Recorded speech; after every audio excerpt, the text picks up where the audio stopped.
but the rain came down an hour into the prologue, and shortly afterwards so did Chris Boardman. Well, 1 minute I was going at 80k an hour, and the next minute I wasn't. I'm not so sure it was me pushing too hard, actually. That was my first thought. It's more the change in surface, and with the dimming light it was very difficult to see where it was totally smooth tarmac and where it was grippy. And when you're pushing it to the limit, that makes a big difference. Chris was out of the race with a broken ankle, and the Frenchman Jackie Durand was unexpectedly in yellow. Really though, the first week belonged to the Italians, who won 4 straight stages, 2 of them Cipollini Sprint Specials. An Italian ended up in yellow too. Unfortunately for Ivan Godi, no one seemed particularly interested. Fittingly, Eddie Merckx won the stage that took the Tour into Belgium. Merckx, the bike maker that is. Telecom's Eric Zabel, celebrating his birthday, did the pedalling and the podium dancing. After the transfer down to the Alps, Richard Virenque was winning the King of the Mountains competition on points, but the people's choice was Marco Pantani. Without the burden of hair, Pantani passed the rest of the field on the way to passing the classic climbers test, Alpe d'Huez.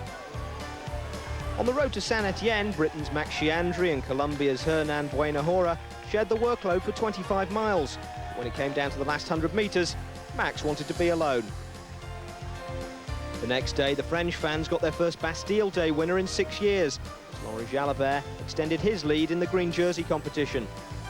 By stage 13, Chiandri was the only Briton left in the race, as Sean Yates abandoned his final tour on the way to Revel. 3 days later, news of a crash involving one of Sean's teammates came over race radio. At first, seemingly no different from the dozens of other crashes that dot the race. But this one was. Fabio Casartelli lay still on the road with serious head injuries. On the way to hospital by helicopter, the Olympic champion survived 3 heart attacks, but doctors couldn't save him from his injuries. He was a super kid, I'll tell you.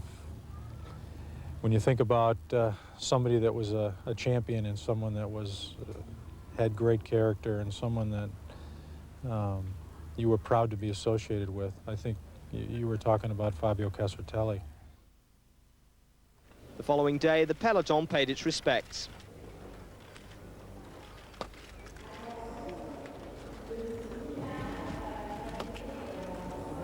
The pack rode to Pau as one 119-man team, with the 6 remaining Motorola riders at the head.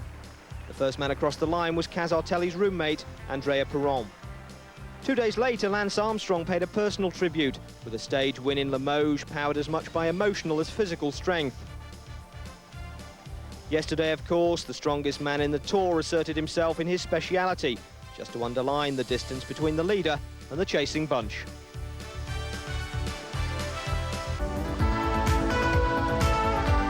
Now to the SBS television and bicycling